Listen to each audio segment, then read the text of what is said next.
Assalamualaikum warahmatullahi wabarakatuh. Alhamdulillahirabbil alamin. Allahumma shalli ala sayyidina Muhammad wa ala alihi wa sahbihi ajma'in. Salam tekabak channel lentuan dom. Insyaallah kali ini kita akan membicarakan tentang keistimewaan yang terjadi pada kampanye Akbar 02 Prabowo Sandi. Itu tidak sekedar kampanye. Itu tidak sekedar penampakan manusia-manusia. Tapi ada kelebihannya, ada keistimewaan yang Allah simpan pada kejadian itu.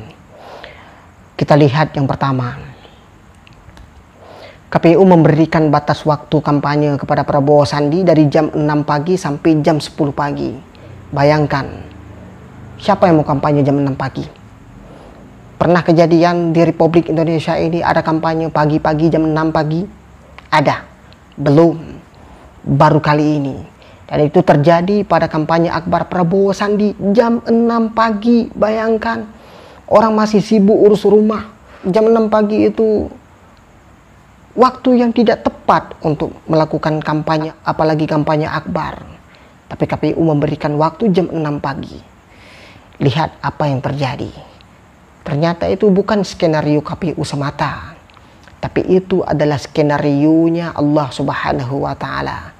Ingin memuliakan orang-orang yang memang pantas untuk dimuliakan.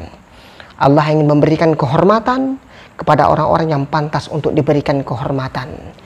Ketika KPU menetapkan waktu jam 6 pagi, tapi pendukung-pendukung Prabowo, baik dari kalangan umat Islam, baik dari kalangan umat Kristen, Buddha, Katolik, dan sebagainya, agama yang diakui di Indonesia, mereka datang lebih awal daripada itu. Bahkan besoknya kampanye, hari ini mereka sudah mengisi hotel-hotel di sekeliling Gelora Bung Karno. Baru kali ini dalam sejarah Republik Indonesia kampanye presiden di situ dibuka dengan salat tahajud, dibuka dengan salat witir, dibuka dengan salat subuh berjamaah, kemudian berzikir, kemudian maulidan, kemudian mendengar nasihat. Disitulah terjadinya pada kampanye Akbar 02 7 April kemarin yang dilakukan oleh Prabowo Sandi. Dan ini baru pertama terjadi di Republik Indonesia ini. Ini keistimewaan, Bung. Belum pernah ada kampanye-kampanye presiden di Republik Indonesia ini dimulai jam 3 pagi. Jam 3 orang sudah berkumpul. Masya Allah, luar biasa. Apa yang mereka lakukan? Mereka ibadah, mereka di situ tahajud, mereka di situ witir, mereka di situ salat subuh berjamaah. Kapan tunjukkan kepada kami pernah terjadi di kampanye-kampanye sebelumnya dibuka dengan salat tahajud. Dan ini menepis tuduhan-tuduhan fitnah kepada Prabowo. Bahwa kalau Prabowo menang, tahlilan tidak ada. Kalau Prabowo menang, maulidan tidak ada. Kalau Prabowo menang, hari santri tidak ada. Ini menepis tuduhan-tuduhan bohong tersebut. Bayangkan, Prabowo belum jadi presiden saja, salat subuh bisa 1 juta jamaah. Prabowo belum jadi presiden saja, salat tahajud 1 juta diikuti oleh jamaah. Bayangkan salat witir 1 juta jamaah, itu belum jadi presiden, Bung. Baru mau menang presiden, sudah ada penampakan ibadah yang sangat luar biasa. Tunjukkan kepada kami kapan pernah ada tahajud terbesar di Indonesia selain pada kampanye Akbar Prabowo Sandi 7 April kemarin. Tunjukkan kepada kami kapan pernah ada jamaah salat witir segitu banyaknya jamaah. Tunjukkan kepada kami selain daripada kampanye Akbar Prabowo Sandi kemarin 7 April. Dan tidak ada jamaah salat subuh sebegitu banyaknya manusia selain daripada jamaah subuh yang kemarin dilakukan pada kampanye Akbar Prabowo Sandi 7 April kemarin. Ini menandakan bahwa Prabowo bukanlah orang yang anti dengan syariat agama. Prabowo adalah orang yang cinta dengan syariat agama. Buktinya, sebegitu banyaknya manusia yang hadir di situ, tidak ada yang tidak melakukan salat kecuali orang yang memang tidak bisa melakukan. Contoh, wanita haid, dia memang tidak bisa untuk salat. Tetapi yang hadir di situ semuanya pada salat. Bahkan preman kadang yang hadir di situ yang dulunya tidak pernah salat, tetapi ketika hadir untuk Prabowo Sandi pada hari itu dia melakukan salat. Mungkin bisa jadi seumur hidup baru kali itu pertama kali dia salat tahajud berjamaah. Boleh jadi ada manusia yang belum pernah salat witir, kadang boleh jadi preman, mendukung Prabowo, hari itu hadir, Masya Allah, dalam lingkungan orang-orang ibadah, mereka sudah melakukan tahajud dan witir. Bayangkan orang yang tidak pernah jamaah salat subuh, hari itu hadir di Gelora Bung Karno, mereka melakukan salat subuh secara berjamaah, bukan tanggung-tanggung, 1 juta lebih jamaah loh. Ini menandakan Prabowo itu hebat. Ini memberikan isyarah bahwa Prabowo itu pantas untuk menang. Kenapa? Belum jadi presiden, dia bisa menumbuhkan ibadah manusia sebegitu besar. Bayangkan, kalau dia sudah jadi presiden, maaf salat subuh, mungkin bisa 7 kali lipat Gelora Bung Karno. Masya Allah, kita doakan. Amin, ya Rabbal Alamin. Yang kedua, keistimewaan pada kampanye akbar Prabowo Sandi 7 April kemarin. Ketahuilah bahwa semenjak dilakukannya pembangunan Stadion Gelora Bung Karno, dan saya belum pernah baca dalam sejarah tempat itu digunakan untuk ibadah, dan saya belum pernah baca dalam sejarah tempat itu digunakan untuk berzikir, tempat itu digunakan untuk salat subuh berjamaah. Ketahuilah bahwa para pendiri-pendiri Stadion Gelora Bung Karno, mereka yang punya kontribusi besar untuk mendirikan stadion tersebut, sampai detik ini mereka belum mendapatkan apa-apa dari hasil yang mereka dirikan berupa pahala. Tidak ada. Bahkan kita tahu tempat itu adalah tempat perjudian, tempat itu adalah tempat penampakan orang-orang manusia, tempat itu adalah tempat huru-hara manusia, bercampur di situ perempuan dengan laki-laki, bercampur di situ antara yang bukan mahram, antara wanita lain dengan laki-laki lain. Di tempat itu terjadi maksiat.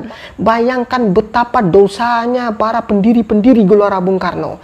Tapi kita tidak boleh pungkiri, dengan adanya kampanye akbar Prabowo Sandi kemarin, di situ salat tahajud, di situ witir, di situ salat subuh berjamaah, di situ zikir, di situ maulidan, di situ ada nasihat, di situ intinya adalah ibadah sebelum mereka melakukan kampanye. Bayangkan berapa juta pahala yang sudah mengalir kepada orang-orang yang punya kontribusi besar terhadap berdirinya Gelora Bung Karno. Masya Allah. Sudah berapa puluh tahun Stadion Gelora Bung Karno itu didirikan. Tapi baru kemarin 7 April mereka merasakan pahala yang begitu banyak dari umat Islam yang begitu tulus. Mereka ibadah berdoa sambil meneteskan air mata. Hanya terjadi di kampanye akbar Prabowo Sandi. Luar biasa. Luar biasa. Baru ini pertama kali dalam sejarah. Kemudian yang ketiga, coba tunjukkan calon presiden mana yang sudah mampu menyentuh hati manusia sehingga mereka melakukan salat berjamaah subuh terbesar seperti kemarin. Tunjukkan. Coba tunjukkan. Tidak ada. Prabowo Sandi di Indonesia menoreh sejarah yang begitu besar. Prabowo Sandi di Indonesia mengukir sejarah yang sangat luar biasa. Mereka menyentuh hati-hati manusia. Memang ini semua dengan kehendak Allah Subhanahu wa Ta'ala. Memang ini dengan kudrahnya Allah. Memang ini dengan sentuhan Allah. Tapi musababnya adalah Prabowo Sandi. Karena mereka cinta kepada Prabowo Sandi. Mereka hadir tidak hanya jam 6. Jam 12 malam mereka sudah hadir. Mereka menginap di hotel. Mereka menginap di stadion itu. Mereka melakukan ibadah sangat luar biasa. Tunjukkan kepada kami calon presiden mana yang sudah menyentuh hati manusia.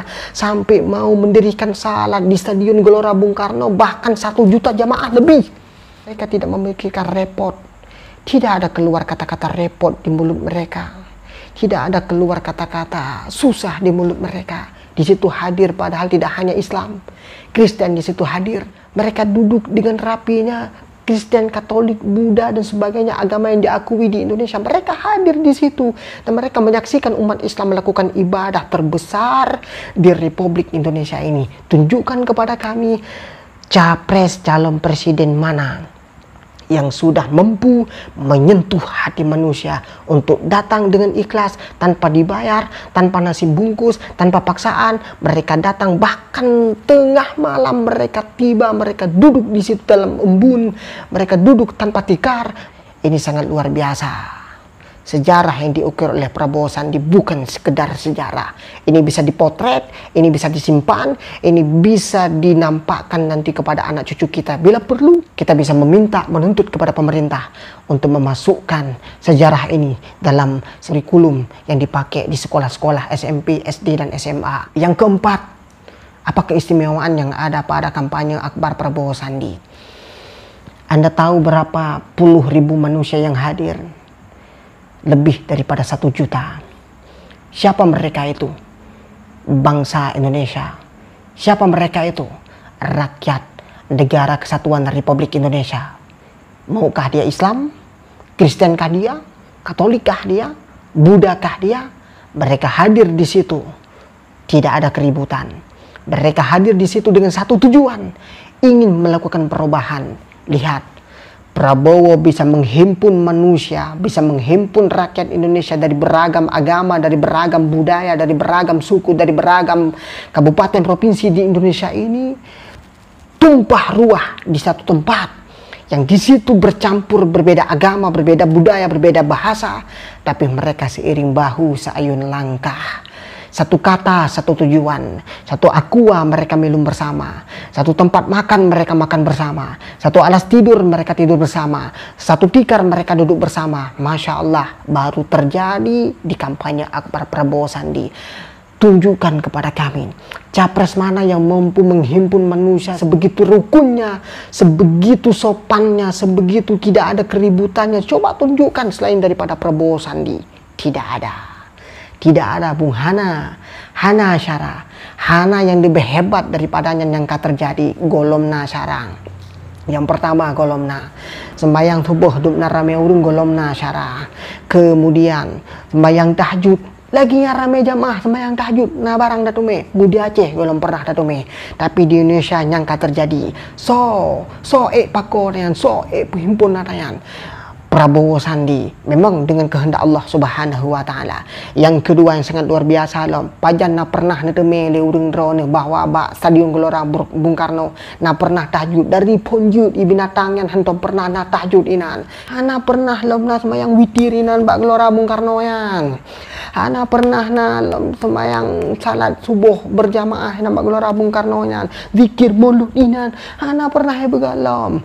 Merokon ini judi nan mereka yang bola pelemah tuut ini pelemah orang pa orang kreh video hinan. Tapi berusaha 7 April dengan berkat kampanye Akbar Prabowo Sandi, di situ yang belum pernah terjadi. Salat tahajud berjamaah di situ terjadi, bahkan 1 juta lebih jamaahnya. Salat witir belum pernah terjadi di situ terjadi. Salat subuh berjamaah belum pernah terjadi, di situ terjadi sebegitu banyaknya jamaah sampai 1 juta lebih. Bayangkan berapa puluh juta sudah pahala mengalir kepada orang-orang yang sudah mendirikan Gelora Bung Karno itu. Luar biasa Prabowo, kagum saya sama beliau.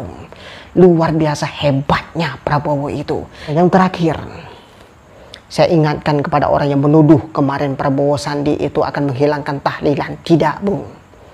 Belum jadi presiden saja tidak hanya sekedar tahlilan. Anda belum tentu mampu menghimpun manusia untuk salat berjamaah subuh sebegitu banyaknya. Belum mampu. Anda yang menuduh Prabowo Sandi akan menghilangkan maulidan, Anda tidak akan mampu menghimpun manusia untuk melakukan maulidan sebegitu banyaknya manusia. Belum. Tapi Prabowo Sandi mampu.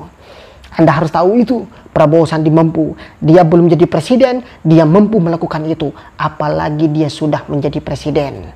Saya ingatkan kepada anda semua, mohon bercermin. Anda lodro bak kaca, togolom pegah kegop, yang pegah-pegahnya pigolom tentai betul agama. Tapi lihatlah yang terjadi sekarang, Masya Allah. Ini kesempatan kepada kita untuk menyatu kembali. Prabowo sudah menampakkan kepada kita, dia mampu mempersatukan kita. Yang hadir di situ tidak hanya Islam, yang hadir di situ tidak hanya Kristen, yang hadir di situ tidak hanya Buddha, tidak hanya Katolik, tapi kita bersatu, seayun langkah, seiring bahu, kita satu makan, kita satu tempat tidur, satu tempat duduk, satu canda tawa, satu kata. Hadir ke situ dengan satu tujuan, ingin ada perubahan di Indonesia, dan kita ingin melawan pemimpin yang menipu rakyatnya. Kita akan melawan pemimpin yang membohongi rakyatnya. Kita akan melawan pemimpin yang menebar teror kepada rakyatnya. Kita akan melawan pemimpin yang menangkap rakyat yang tidak bersalah. Kita akan melawan pemimpin yang membasmi agama. Kita akan melawan pemimpin yang selama ini menangkap ulama. Kita akan melawan pemimpin yang selama ini menebar hoaks, menebar kebohongan, tapi dia tidak sadar bahwa dia pelaku bohong. Dia hanya menuduh orang lain yang melakukan bohong, padahal dia yang telah melakukan dusta besar. Dari itu, terima kasih kepada Bapak Prabowo Sandi yang telah mempersatukan rakyat Indonesia ini. Assalamualaikum warahmatullahi wabarakatuh.